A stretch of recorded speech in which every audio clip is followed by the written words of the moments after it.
ಇವತ್ತು ಚನ್ನಗಿರಿ ತಾಲೂಕಿನ ಹವಾಮಾನ ಕ್ರಿಯಾ ಸಮಿತಿಯ ಸದಸ್ಯರು, ನಮಗೆ ಮಾರ್ಗದರ್ಶಕರು, ಜೊತೆಯಲ್ಲಿ ಸಾವಯವ ಕೃಷಿಯಲ್ಲಿ ಪರಿಣಿತರು, ಸಾಕಷ್ಟು ರೈತರಿಗೆ ಸಾವಯವ ಕೃಷಿ ಬಗ್ಗೆ ಮಾಹಿತಿ ಕೊಡೋದ್ರ ಜೊತೆಯಲ್ಲಿ ತಾವು ಕೂಡ ಸ್ವತಃ ತಮ್ಮ ಜಮೀನಿನಲ್ಲಿ ಸಾವಯವ ಕೃಷಿಯನ್ನು ಮಾಡೋದ್ರ ಜೊತೆಯಲ್ಲಿ ಮಕ್ಕಳಿಗೆ ಕನಿಷ್ಠ ಪಕ್ಷ ಒಂದಿಷ್ಟು ವಿಷಮುಕ್ತ ಆಹಾರವನ್ನು ಕೊಡ್ತಕ್ಕಂತಹ ಪ್ರಯತ್ನ ಮಾಡಬೇಕು ಅನ್ನೋ ದೃಷ್ಟಿಕೋನದಿಂದ ಸಾವಯವ ಕೃಷಿ ಬಗ್ಗೆ ಜಾಸ್ತಿ ಒಲವು ಇಟ್ಕೊಂಡು ತನ್ನ ಕುಟುಂಬಕ್ಕೆ ಒಂದು ಒಳ್ಳೆ ಆಹಾರ ಪದ್ಧತಿಯನ್ನು ಹೇಳ್ಕೊಡೋದ್ರ ಜೊತೆಗೆ ವಿಷಮುಕ್ತ ಆಹಾರವನ್ನು ಕೊಡೋದ್ರಲ್ಲಿ ಇವತ್ತು ಯಶಸ್ವಿಯಾದ ಹೆಜ್ಜೆಯನ್ನು ಇಡ್ತಾ ನಡೀತಿರುವಂತಹ ಪ್ರಗತಿಪರ ರೈತರಾಗಿರ್ತಕ್ಕಂತಹ ರುದ್ರೇಶಣ್ಣನವರು ನಮ್ಮೊಂದಿಗಿದ್ದಾರೆ. ಅವರಿಗೆ ಆತ್ಮೀಯವಾಗಿ ನಾನು ಸ್ವಾಗತವನ್ನು ಮಾಡ್ತೇನೆ.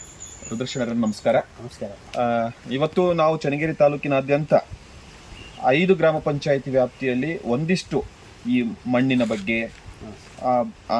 ನೀರಿನ ಬಗ್ಗೆ, ಮಣ್ಣಲ್ಲಿರ್ತಕ್ಕಂತಹ ಜೀವಾಣುಗಳ ಬಗ್ಗೆ, ಜೀವ ವೈವಿಧ್ಯತೆ ಬಗ್ಗೆ, ಅರಣ್ಯ ಪ್ರದೇಶದ ಬಗ್ಗೆ ಮಾತನಾಡುವಂತಹ ಬಾಯಿಗಳ ಸಂಖ್ಯೆ ಹೆಚ್ಚಾಗಬೇಕು. ಜೊತೆಯಲ್ಲಿ ನಾವೇ ನಮ್ಮ ಊರುಗಳಲ್ಲಿ ನಾವೇ ಕೂತು ಇದನ್ನ ಏನ್ ಆಗ್ತಿದೆ ಪರಿಸ್ಥಿತಿ ಅನ್ನೋದನ್ನ ಅವಲೋಕನ ಮಾಡಿ ನಂತರದಲ್ಲಿ ನಾವೇನ್ ಬದಲಾವಣೆ ಮಾಡ್ಕೋಬೇಕು ಇವತ್ತಿನ ಈ ಒಂದು ಕಾಲದಲ್ಲಿ ಅನ್ನುವಂಥ ಕಾಲಘಟ್ಟಗಳಲ್ಲಿ ಅನ್ನುವಂತಹ ಆಲೋಚನೆ ಮಾಡ್ತಾ ಒಂದು ಕ್ಲೈಮೇಟ್ ಆಕ್ಷನ್ ಕಮಿಟಿಯನ್ನ ಅಲ್ಲಲ್ಲಿ 13 ಹಳ್ಳಿಗಳಲ್ಲಿ ಈಗ ಪ್ರಾರಂಭ ಮಾಡ್ಕೊಂಡು ಕೆಲಸ ಮಾಡ್ತಾ ಬರ್ತಾ ಇದ್ದೀವಿ ಕಳೆದ 1 ವರ್ಷದಿಂದ. ಅಲ್ಲಿ ಒಂದಿಷ್ಟು ಜನ ಕುತ್ಕೊಂಡು ಮಾತಾಡುವಂತಹ ಪ್ರಯತ್ನ ನಡೀತಾ ಇದೆ.